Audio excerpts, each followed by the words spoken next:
Assalamu alaikum. Hello everyone. This is Rifat Hossein Primon from Arif Academy. So আজকে আমরা খুবই গুরুত্বপূর্ণ একটি টপিক নিয়ে আলোচনা করব যেটি হচ্ছে আমার সেট। সো সেট সম্পর্কে যদি আমি বলতে চাই তো প্রথমে বলতে হবে যে আমাদের আসলে আশেপাশে আমরা যা কিছুই দেখি সব কিছুই আসলে এক একটি সেট, অর্থাৎ বাস্তব জগতের বা চিন্তা জগতের যত সংগ্রহ রয়েছে সেগুলোকে আমরা সেট বলে থাকি। তো আজকের ক্লাসে মূলত আমরা এই সেট সম্পর্কে যাবতীয় যত ধারণা আছে সেগুলো আমরা চেষ্টা করব গ্রাফিক্যাল রিপ্রেজেন্টেশনের মাধ্যমে তোমাদেরকে বেশ সহজভাবে বুঝিয়ে দিতে। তো সেট শব্দটি মূলত জার্মান একজন বিজ্ঞানী জন ক্যান্টর উনি সর্বপ্রথম আমাদের সাথে পরিচয় করিয়ে দেন এবং পরবর্তীতে আমরা এর বিভিন্ন রকম সমস্যা এবং গাণিতিক সমাধান দেখে থাকি। তো সেট আসলে বিভিন্ন রকমের হয়ে থাকে। তো শুরুতে তোমরা দেখতে পাচ্ছ যে সেট সম্পর্কে একটি সংজ্ঞা দেওয়া রয়েছে যে বাস্তব বা চিন্তা জগতের সুসংজ্ঞায়িত বস্তুর সমাবেশকে বা সংগ্রহকে সেট বলে। তো তোমাদেরকে যেটা বললাম যে আমাদের বাস্তব বা চিন্তা জগতে যত রকম সংগ্রহ বা সমাবেশ রয়েছে সেগুলোর প্রত্যেকটি হচ্ছে এক একটি সেট। যেমন আমরা বলে থাকি ডিনার সেট, বা তোমার কাছে যদি এরকম 4টি বা 5টি কলম থাকে তুমি বলতে পারো সেট অফ পেন্স বা কলমের সংগ্রহ। সো এই সবগুলি হচ্ছে আসলে সেট। তো সেটকে মূলত আমরা দুইটি ভাগে ভাগ করতে পারি। একটিকে আমরা বলতে পারি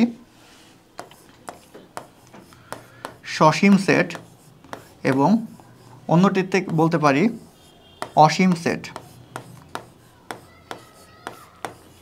তো নাম দেখেই হয়তো তোমরা বুঝে গিয়েছো যে সসীম সেট কোনটি এবং অসীম সেট কোনটি।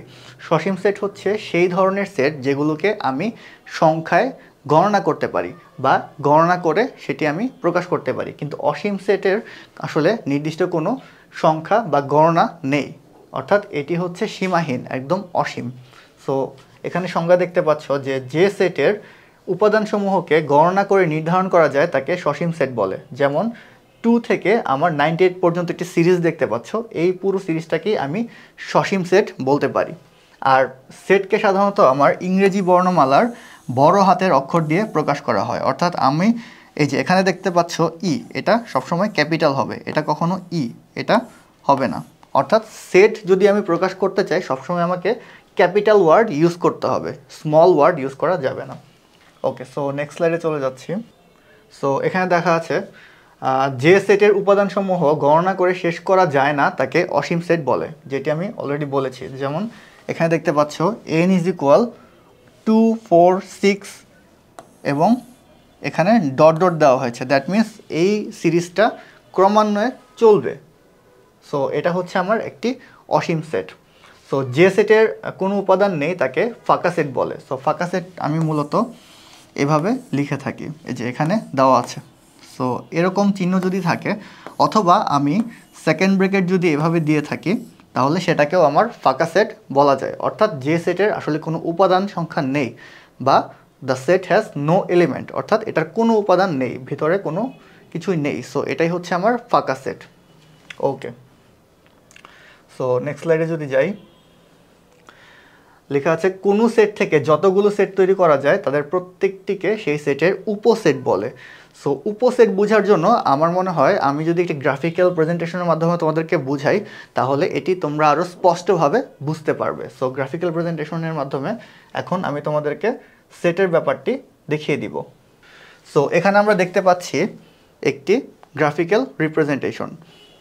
এই যে এই পুরো সেটটি হচ্ছে আমার একটি এ সেট এবং এই পুরো সার্কেলের যে সেটটি দেখতে পাচ্ছ এটি হচ্ছে আমার বি সেট।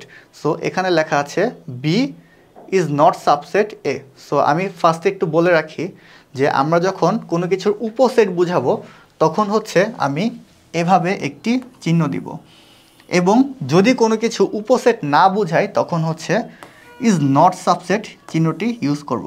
অর্থাৎ যদি উপসেট হয় সেক্ষেত্রে হচ্ছে আমার এটা হবে, এবং যদি উপসেট না হয় সেক্ষেত্রে আমার এটা হবে। ওকে, সো এখন আমি এটা একটু দেখাই যে যদি ধরো এখানে কিন্তু আমার দেখতে পাচ্ছি যে নট সাবসেট দেওয়া আছে অলরেডি, অর্থাৎ আমার এর যে এলিমেন্টগুলো এটি বি এর এলিমেন্টের সাথে ম্যাচ করছে না, অর্থাৎ এটার সব উপাদান এটার মধ্যে নেই। কিন্তু আমি যদি এটাকে জুম ইন করি তাহলে দেখতে পাচ্ছ ঠিক যেই মুহূর্তে দেখো এখানে কিন্তু আমার ঠিক আগ মুহূর্ত পর্যন্ত আমার নট সাবসেট দেখাচ্ছে, দ্যাট মিন্স আমার সবগুলো উপাদান কিন্তু নেই, কিছু উপাদান মিসিং আছে এখানে। এবং আমি যদি পুরোটা জুম ইন করি তাহলে কিন্তু দেখতে পাবো যে বি এর সকল উপাদান এতে রয়েছে, অর্থাৎ B is a subset of A. তখন কিন্তু আমার নট সাবসেটটা চলে যায়। এই যে আবারও একটু দেখাই, এই যে এখানে নট সাবসেট ছিল এবং যখন পুরোটা জুম ইন করলাম তখন সাবসেট হয়ে গিয়েছে। সো এইভাবেই হচ্ছে আমি সাবসেট এবং নন সাবসেট অর্থাৎ উপসেট আছে কিনা সেটা হচ্ছে আমি বুঝতে পারবো। অর্থাৎ এই পজিশনে আমার বি এর উপসেট নয়, কিন্তু আমি যখনই হচ্ছে পুরোটা জুম ইন করছি অর্থাৎ এটার সকল উপাদান এ এর সকল উপাদানের সাথে ম্যাচ করছে। সো আমি এখানে লিখতে পারি যে B is a subset of A. Set এবং উপসেট কি সেটি হচ্ছে বুঝতে পেরেছো। তো পরবর্তী ক্লাসে আমরা সেটের আরও যে ক্লাসিফিকেশনগুলো রয়েছে সেগুলো আরও বুঝতে চেষ্টা করব। সো সবাইকে ধন্যবাদ, আসসালামু আলাইকুম।